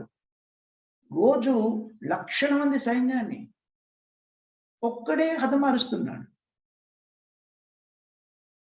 అలాగే అర్జునుడితో ద్వంద్వ యుద్ధంలో కూడాను భీష్ముని ఏం చేయలేకపోతున్నాడు అర్జునుడు. అర్జునుడు రక్తసిక్తం అయిపోతాడు ఒకానొక సందర్భంలో. అతని శిరస్త్రాణం ఏదైతే ఉంటుందో అది ఎగిరి పడిపోతుంది. ధ్వజము విరిగిపోతుంది. ఒక చేతి బందీ అయిపోతుంది. అప్పుడు ఒక్కసారిగా కృష్ణుడికి ఆవేశపూరితుడవుతాడు కృష్ణుడు. ఆవేశపూరితుడైపోయి సుదర్శన చక్రాన్ని తీస్తాడు. సుదర్శన చక్రం తీసుకొని భీష్ముడు పరిగెడుతుంటాడు. మీరు ఎక్కడైనా పిక్చర్ చూసింటాడు. సుదర్శన చక్రం పట్టుకుని, సుదర్శన చక్రం కాదు, ఏంటది, బండి చక్రం పట్టుకున్నట్టు చూపిస్తారు. కానీ కొన్ని చోట్ల సుదర్శన చక్రం అని చెప్పబడింది, కొన్ని చోట్ల బండి చక్రం అని చెప్పబడింది. కానీ ఏదైనా ఒక చక్రాన్ని ఆయన పట్టుకుని భీష్ముడు పరిగెడుతున్నట్టు మనకి కొన్ని చిత్రాల్లో మనం చూస్తాం. కొన్ని చోట్ల బండి చక్రము, కొన్ని చోట్ల సుదర్శన చక్రం అని చెప్పారు. కానీ ఆ బండి చక్రాన్ని పట్టుకుని కృష్ణుడు ఎవరో పరిగెడుతున్నాడు, ఇప్పుడు ఆయుధం పట్టుకున్నాడు. ఆయన ఏం చెప్పాడు, ఆయుధాన్ని నేను ముట్టుకొని యుద్ధంలో అని చెప్పాడు. కానీ ఆయుధం పట్టి, అది నిజానికి దాన్ని ఆచార్యులు చెప్తారు, భీష్ముడికి మరి కృష్ణుడి మధ్య జరుగుతున్నట్టు ఒక అద్భుతమైన లీల. భక్తుడికి భగవంతుడికి మధ్య జరుగుతున్నట్టు లీల. ఏమని చెప్పారు భీష్ముడితో? కృష్ణుడు ఏమన్నాడు, నీ ఆయుధం పట్టను అన్నాడు. కానీ ఎంత హరవీర భయంకరంగా యుద్ధం చేశారు భీష్ముడు అంటే, భగవంతునిచ్చే ఆయుధాన్ని పట్టించారు. అప్పుడు భగవంతుడు కూడా సంతోషించాడు. ఆహా, నేను నా భక్తుని ఆధీనంకి వెళ్ళిపోయాను. అది భగవంతుడు కూడా ఆనందిస్తాడు. సో వాళ్ళిద్దరి మధ్య జరిగినటువంటి ఒక అద్భుతమైన లీల అది అని మనకి ఆచార్యులు తెలియజేస్తారు. సో అంటే మనకి బాహ్యంగా చూస్తే ఏమిటి, కృష్ణుడు ప్రామిస్ చేశాడు ఏమని, నేను అసలు ఆయుధం ముట్టుకోనని ప్రమాణం చేశాడు. కానీ ఆయుధం ముట్టుకున్నాడు అంటే తన ప్రమాణాన్ని ఉల్లంఘించారు. కానీ భక్తుడు ఎప్పుడైతే ఏదైనా చెప్తారో దాని పరిస్థితుల్లో కూడా, ఎలాంటి స్థితిలో కూడాను భగవంతుడు దాన్ని ఉల్లంఘించడు. అందుకని ఏమని చెప్పారు, కౌంతేయ ప్రతిజానాహి నామే భక్త స్పృంశతి. సో ఆ విధంగా భగవంతుడు భక్తులని ఎప్పుడు పరిరక్షిస్తూ ఉంటారు. ఆ సంపూర్ణ విశ్వాసాన్ని మనం కలిగి ఉండాలి. అది ఈరోజు యొక్క శ్లోకం యొక్క సారాంశము. నాకు సమయం అయిపోయింది కాబట్టి ఈరోజు భక్తి సిద్ధాంత సరస్వతి గోస్వామి ప్రభుపాదుల వారి ఆవిర్భావ దినోత్సవం. భక్తి సిద్ధాంత సరస్వతి గోస్వాముల వారు మంజరులలో ఒకరు. అనంగ మంజరి అనుకుంటారు. మంజరుల్లో ఒకరు భక్తి సిద్ధాంత సరస్వతి గోస్వాముల వారు. ఆధ్యాత్మిక జగత్తులో భగవత్ సేవలో నిమగ్నమైనటువంటి అత్యంత సన్నిహితులు, భగవంతుని యొక్క పార్షదులు ఆయన భక్తి సిద్ధాంత సరస్వతి గోస్వాముల వారు. భౌతిక ప్రపంచంలో ఆవిర్భవించినప్పుడు చైతన్య మహాప్రభులాగే అతి తక్కువ కాలం జీవించినట్టుగా మనకి అవగతమవుతుంది. చాలా తక్కువ సమయం జీవించారు. అసలు ఏంటంటే అదని పూర్తి జీవితాన్ని, బ్రహ్మచర్యాన్ని అవలంబించినటువంటి వ్యక్తి భక్తి సిద్ధాంత సరస్వతి గోస్వామి. భక్తి సిద్ధాంత సరస్వతి గోస్వామి యొక్క కేదార్నాథ్ ఠాకూర్ ఎవరు? భక్తి వినోద్ ఠాకూర్, కేదార్నాథ్ చటర్జీ అనుకుంటాం. కేదార్నాథ్ ఆయన ఈ పుత్రుడిగా ఆవిర్భవించారు భక్తి సిద్ధాంత సరస్వతి గోస్వామి విమల ప్రసాద్. భక్తి సిద్ధాంత సరస్వతి గోస్వామి వ్యవహార నామం విమల ప్రసాద్. కేదార్నాథ్కి జన్మించారు. కేదార్నాథ్ భక్తి వినోద్ ఠాకూర్. భక్తి వినోద్ ఠాకూర్ ఆ కాలంలో బ్రిటిష్ సామ్రాజ్యం ఉంది. ఆ సమయంలో దాంట్లో న్యాయమూర్తిగా జీవితాన్ని కొనసాగిస్తున్నాడు. భక్తి వినోద్ ఠాకూర్ గృహస్థాశ్రమాన్ని జీవిస్తున్నటువంటి గొప్ప వైష్ణవ భక్తుడు. అతనికి ఆవిర్భవించిన పుత్రుడే విమల ప్రసాద్. దీన్ని భక్తి సిద్ధాంత సరస్వతి గోస్వామి మహారాజ్. భక్తి సిద్ధాంత సరస్వతి గోస్వామి మహారాజ్ సంస్కృతంలో, ఆంగ్లంలో, బెంగాలీలో ఎంతో ప్రావీణ్యతని కలిగినటువంటి వ్యక్తి. ఆ సమయంలో భక్తి సిద్ధాంత సరస్వతి గోస్వామి రాసినటువంటి ఆంగ్ల పరిభాషని ఆంగ్లేయులే అర్థం చేసుకోవడానికి డిక్షనరీ చూడాల్సిన అగత్యం ఏర్పడింది. అంతటి ప్రావీణ్యత ఉన్నటువంటి వ్యక్తి. బ్రహ్మ సంహిత చూసారనుకోండి, మీకు ఎవరైనా ఎక్కడైనా బ్రహ్మ సంహితను ఓపెన్ చేసి చూసారనుకోండి, దాంట్లో చదవండి, మీకు అర్థమవుతుంది. దాన్ని బ్రహ్మ సంహితని భక్తి సిద్ధాంత సరస్వతి గోస్వామి వారు రాశారు ఆంగ్లంలో, కాబట్టి ప్రభుపాద వారు మళ్ళీ ఇంకా మంది అనువదించాలని పూనుకోలేదు. దాన్ని అలాగే మనకి అందించారు. దాన్ని చదివినట్టయితే ఆ ఆంగ్లం ఎంత కఠినతరమైన పదాలు ఉపయోగించి మనకు కఠినంగా కనిపిస్తాయి. చాలా ఉన్నతమైనటువంటి పరిభాషను ఆయన ఉపయోగిస్తారు. భక్తి సిద్ధాంత సరస్వతి ఆ సమయంలో, ఆ కాలంలో వాస్ ఎ గ్రేట్ స్కాలర్. చాలా ఉన్నతమైనటువంటి మేధా సంపత్తి కలిగినటువంటి వ్యక్తి. అతన్ని అధిగమించే వాళ్ళు ఎవరు లేరు. సంస్కృతంలో కానివ్వండి, ఆంగ్లంలో కానివ్వండి, శాస్త్రాల్లో కానివ్వండి, చాలా ఉన్నతమైనటువంటి పరిజ్ఞానం కలిగినటువంటి వ్యక్తి. భక్తి శాస్త్రంలో భక్తి సిద్ధాంత సరస్వతికి ఉన్నటువంటి పటుత్వం, పరిజ్ఞానము అమోఘమైనటువంటిది. భక్తిని సంస్కృత, ఇంగ్లీష్, ఆంగ్లంలో అతను ప్రచారం చేసే ప్రయత్నం చేశారు. దాన్ని అందించే ప్రయత్నం చేశారు. భక్తి సిద్ధాంత సరస్వతి గోస్వామి గౌరవ్ కిషోర్ దాస్ బాబాజీ దగ్గర భక్తి సిద్ధాంత సరస్వతి తన తండ్రి భక్తి వినోద్ ఠాకూర్ దగ్గర దీక్ష నిమ్మని అడుగుతారు. భక్తి వినోద్ ఠాకూర్ ఏమంటారు? గౌరవ్ కిషోర్ దాస్ బాబాజీ దగ్గర దీక్ష తీసుకోమని చెప్తారు ఆయన. గౌరవ్ కిషోర్ దాస్ బాబాజీ నిజానికి భక్తి వినోద్ ఠాకూర్ దగ్గర దీక్ష పొందలేదు. కానీ భక్తి వినోద్ ఠాకూర్ దగ్గర శిక్షణ పొందారంటే భగవంతునికి సంబంధించినటువంటి విజ్ఞానాన్ని చాలా వరకు భక్తి వినోద్ ఠాకూర్ దగ్గర గౌరవ్ కిషోర్ దాస్ బాబాజీ నేర్చుకున్నారు. ప్రతిరోజు సాయంత్రము భక్తి వినోద్ ఠాకూర్ ప్రాంగణంలో జరిగేటువంటి భాగవత కథ వినడానికి గౌరవ్ కిషోర్ దాస్ బాబాజీ వారు వెళ్ళేవారు. భక్తికి సంబంధించినటువంటి దాని గురించి అక్కడ చర్చించేవారు. చూడండి, భక్తి వినోద్ ఠాకూర్ గృహస్థాశ్రమంలో ఉన్నారు. గౌరవ్ కిషోర్ దాస్ బాబాజీ సర్వసంగ పరిత్యాగి. ఆయన భౌతిక జీవన విధానం నుంచి ఆలోచిస్తే గౌరవ్ కిషోర్ దాస్ బాబాజీకి అక్షరాలు కూడా రానటువంటి స్థితి. చాలా భౌతికమైనటువంటి భౌతిక విద్యలో ఏమి తెలియని వ్యక్తి ఆయన. కానీ భక్తి వినోద్ ఠాకూర్ చూడండి, తన పుత్రుడు ఏమిటి, విమల్ ప్రసాద్, చాలా ప్రజ్ఞావంతుడు, స్కాలర్, వేదశాస్త్రాన్ని అభ్యసించినటువంటి వాడు. అలాంటి వ్యక్తిని భక్తి వినోద్ ఠాకూర్ ఏం చెప్పారు? నువ్వు వెళ్ళి గౌరవ్ కిషోర్ దాస్ బాబాజీ దగ్గర దీక్ష పొందమని చెప్పారు. విమల్ ప్రసాద్ భక్తి సిద్ధాంత సరస్వతి గోస్వామి దాన్ని అంగీకరించారు. వెళ్ళి గౌరవ్ కిషోర్ దాస్ బాబాజీ ఇతనికి దీక్షను ప్రసాదించమని అడుగుతారు. గౌరవ్ కిషోర్ దాస్ బాబాజీ దానికి అంగీకరించరు.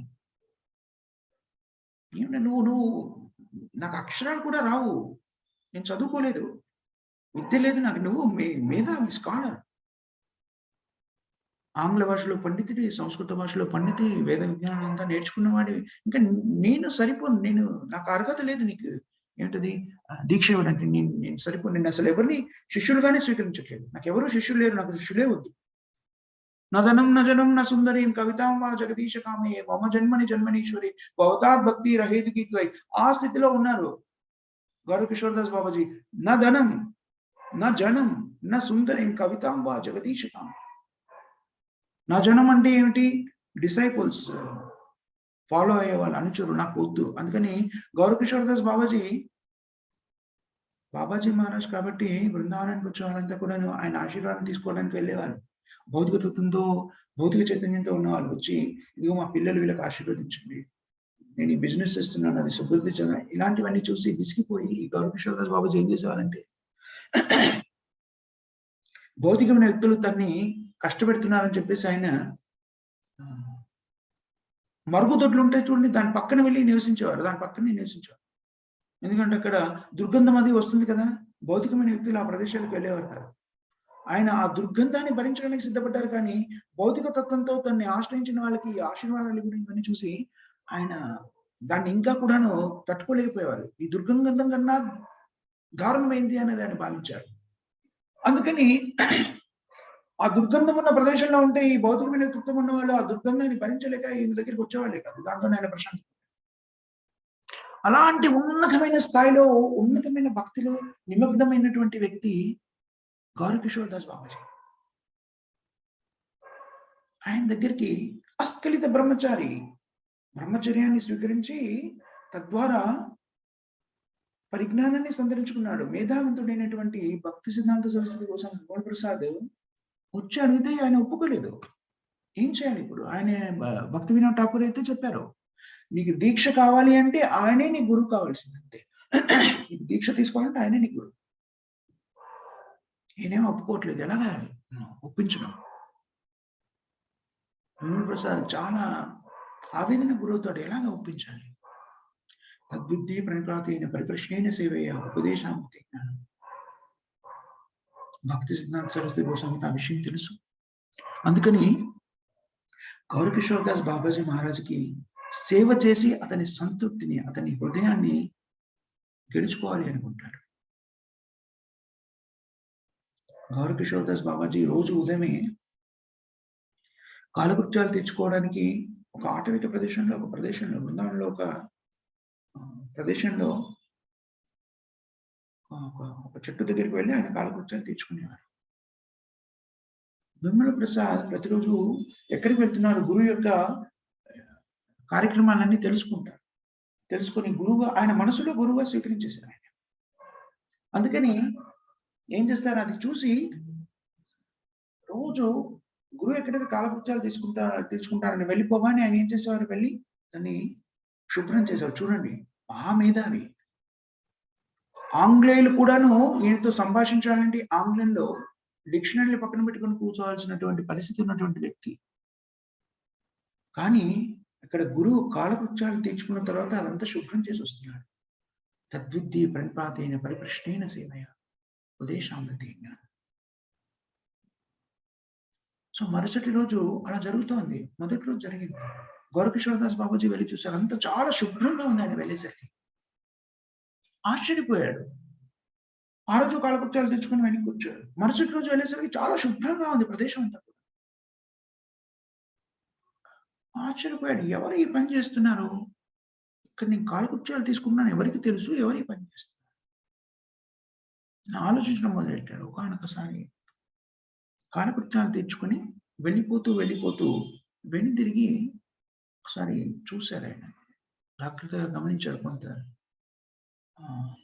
అడ్డు నుంచి గమనించి చూశారు, ఇక్కడ విమల ప్రసాద్ శుద్ధం చేసి వస్తున్నాడు. ఆయన హృదయం నిజంగా ద్రవించిపోయింది. ఆయన అడిగాడు, ఎందుకు చేస్తున్నావు నీ పని? నీ స్థాయికి సరిపోదు ఇది. నేను ఒక అధముని, తుచ్చుని. నేను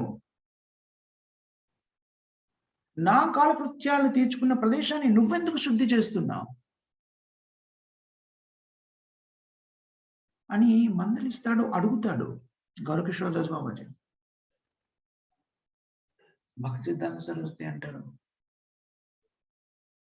ఇది మా నాన్నగారి ఆదేశం. నేను గురువుగా పొందాలని అనుకుంటున్నాను. నేను నా హృదయంలో నిన్ను నా గురువుగా స్వీకరించేశాను.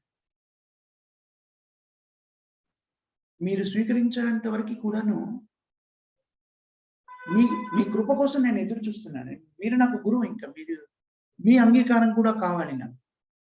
మీ నుంచి నాకు దీక్ష కావాలి. ఇది మా నాన్నగారి ఆదేశం కూడా. భక్తి వినోద్ ఠాకూర్ ఆదేశం కూడా ఇది. గౌరకిషోర్ దాస్ బాబాజీ అంటారు, నేను పామరుణ్ణి, నేను నీకు దీక్ష ఇవ్వడం సరికాదు. వీళ్ళిద్దరి మధ్య ఈ సంవాదం చాలా జరుగుతుంది. చివరికి భక్తి సిద్ధాంత సరస్వతి గోస్వామి హ్యూమిలిటీ, నమ్రతకి గౌరకిషోర్ దాస్ బాబాజీ ప్రసన్నుడవుతాడు. ఏమంటాడు అంటే, నేను ఇంకెవరిని స్వీకరించను. అసలు నాకు స్వీకరించాలని లేదు. నేను ఎవరు, ఏ శిష్యుల్ని నేను ఎవరిని స్వీకరించాలని ఆలోచన కూడా లేదు. కానీ నీ దృఢత్వము, నీ చిత్తము ఏదైతే ఉందో, నీ సంకల్పం ఏదైతే ఉందో, దానివల్ల నేను చేయగలుగుతాను. నిజానికి ఆయన ఏమంటాడు ముందు, లేదు నేను కృష్ణుని అడుగుతాను, నువ్వు వెళ్ళిపోయి ఈరోజు అని చెప్తాను. అలా 4 రోజులు అలా చేసిన తర్వాత మళ్ళీ వస్తాడు ఆయన. అప్పటికి కూడా ఆయన అంగీకరించాడు. ఆ శుద్ధి చేస్తూ ఉంటే కూడాను నువ్వు చెయ్యొద్దు అని చెప్తున్నాడు, కానీ అంగీకరించట్లేదు.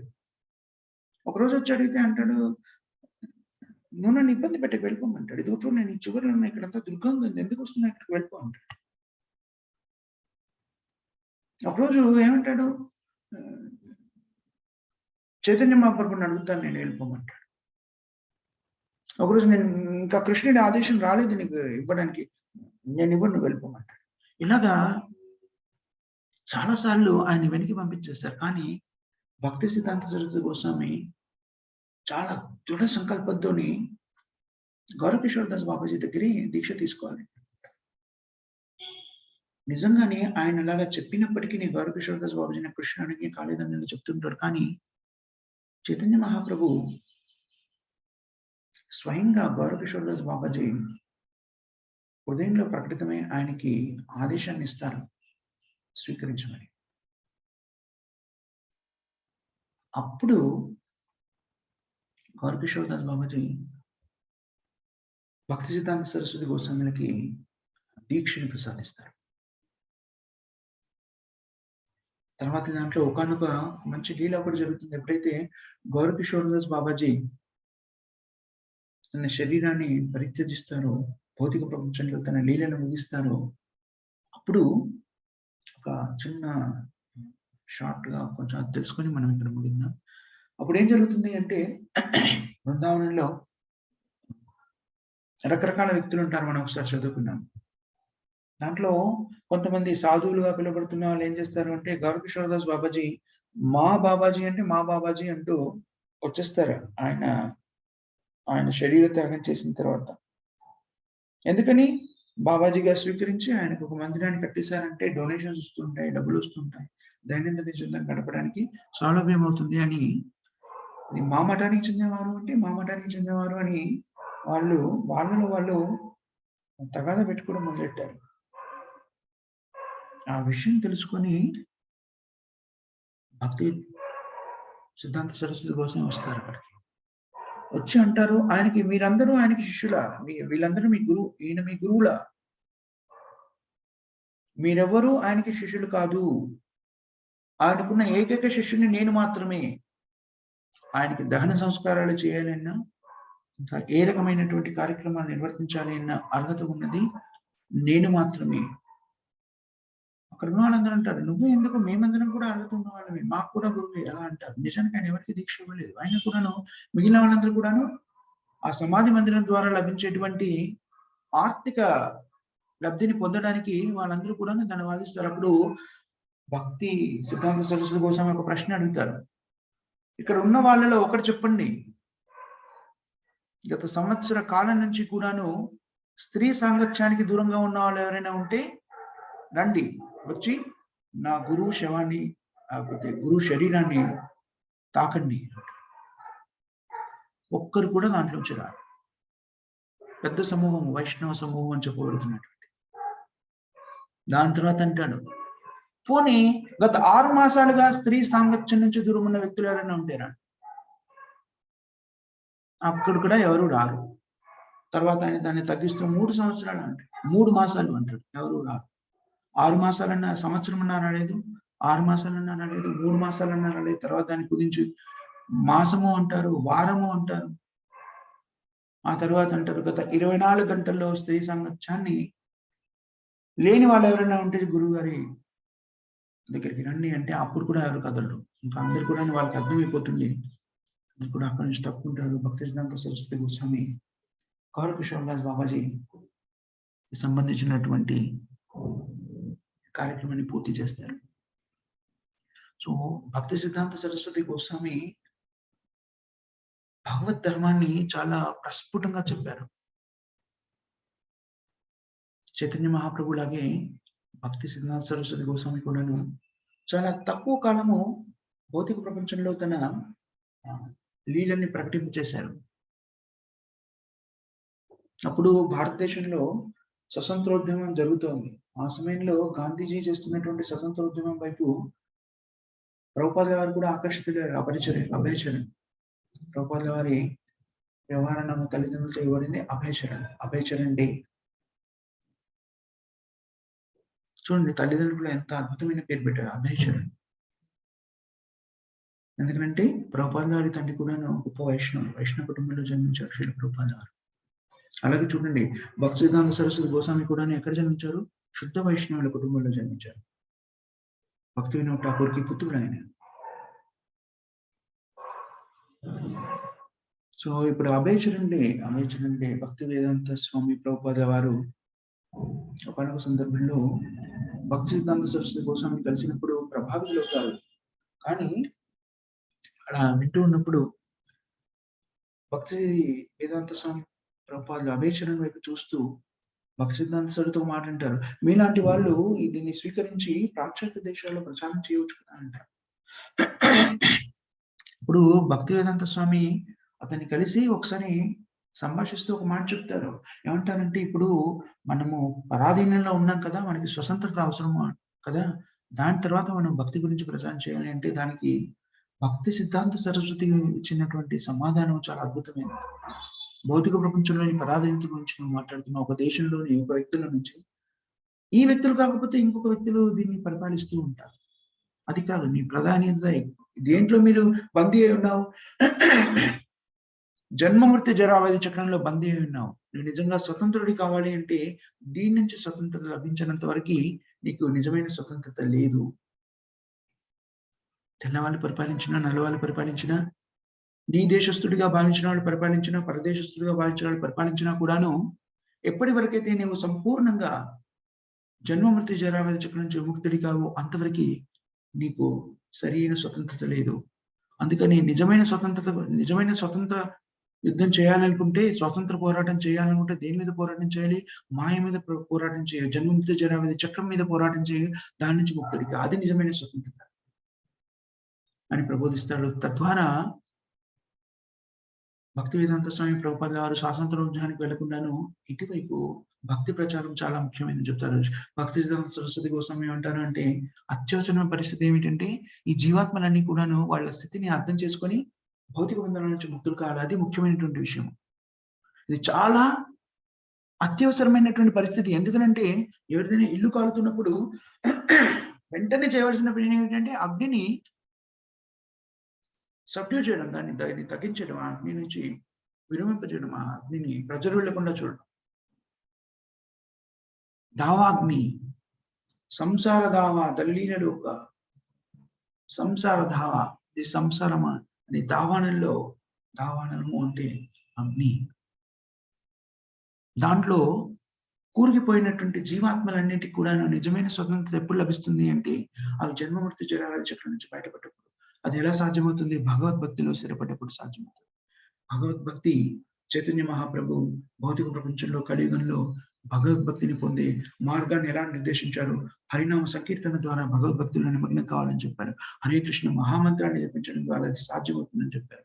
హరే కృష్ణ కృష్ణ కృష్ణ హరే హరే, హరే రామ రామ రామ హరే హరే. అందుకని శ్రీల ప్రభుపాద వారిని భక్తి సరస్వతి గోస్వామి ప్రభావితం చేసి దాన్ని చెప్పగలిగారు. భక్తి వేదాంత స్వామి దాన్ని స్వీకరించారు, దాన్ని అంగీకరించారు. అది నిజమే కదా! అప్పుడు ఎవరి ఆధీనంలో ఉన్నా కూడాను జన్మ మృత్యు జర వ్యాధి అయితే ఉంది కదా, అవి కదా క్లేశాలకి మూల కారణము. నిజమైన స్వతంత్రత కావాలి అంటే వారి నుంచి మనం స్వతంత్రత పొందినప్పుడు అది నిజమైన స్వతంత్రత. ఈ ప్రపంచమే భౌతికమైంది, అన్ని కూడా అశాశ్వతమైనవి. ఇప్పుడు తెల్లవాళ్ళు ఉండొచ్చు, తర్వాత నల్లవాళ్ళు ఉండొచ్చు, తర్వాత గోధుమ వర్ణం వాళ్ళు ఉండొచ్చు, ఏ వర్ణం వాళ్ళని పరిపాలించినా కూడాను ఆ పరిపాలకులు శాశ్వతం కాదు, భౌతిక ప్రపంచము శాశ్వతం కాదు, ఈ మన శరీరము శాశ్వతం కాదు, మనం జీవాత్మను. అందుకని ఈ జన్మమృత్యు జరావ్యాధి నుంచి బయటపడడం అనేది ప్రామాణికమైంది అనేటువంటిది భక్తి వేదాంత స్వామి ప్రభుపాద వారు కూడా అవగతం చేసుకొని, అర్థం చేసుకొని, గురువు గారి ఆదేశాన్ని ఒకానొక సందర్భంలో గృహస్థాశ్రమంలో ఉంటారు శ్రీల ప్రభుపాద వారు. భక్తి సిద్ధాంత సరస్వతి గోస్వామి యొక్క ప్రవచనాలకి ప్రేరితుడవుతాడు. దీక్ష కూడా తీసుకుంటారు. కానీ అడుగుతూ ఉంటారు అప్పుడప్పుడును, నేను ఆ గృహస్థాశ్రమంలో జీవిస్తున్నవాడిని, మీ సేవలో నేను ఎలా ఉండగలను, నేను ఏ విధంగా మీకు సేవ చేయగలనని కొన్ని మార్లు ఉత్తర ప్రత్యుత్తరాలు కూడా జరుపుతారు గురువుతో. అలా జరుపుతూ ఒకసారి ఆయన మళ్ళీ కలుస్తారు. కలిసినప్పుడు ఆయన చెప్తారు ఏమని అంటే, పుస్తక ప్రచురణ చేయమని చెప్తారు. ఆంగ్లంలో వీటిని ప్రచురించి దీన్ని ప్రచారం చేయమని చెప్తారు. పాశ్చాత్య దేశాలకు వెళ్ళి ఆంగ్ల భాషలో దీన్ని కృష్ణ చైతన్యాన్ని అందరికీ అందించమని చెప్తారు. ఆ ఆజ్ఞని స్వీకరించిన చాలా కాలానికి శ్రీల ప్రభుపాదుల వారు పాశ్చాత్య దేశాలకు వెళ్ళగలుగుతారు.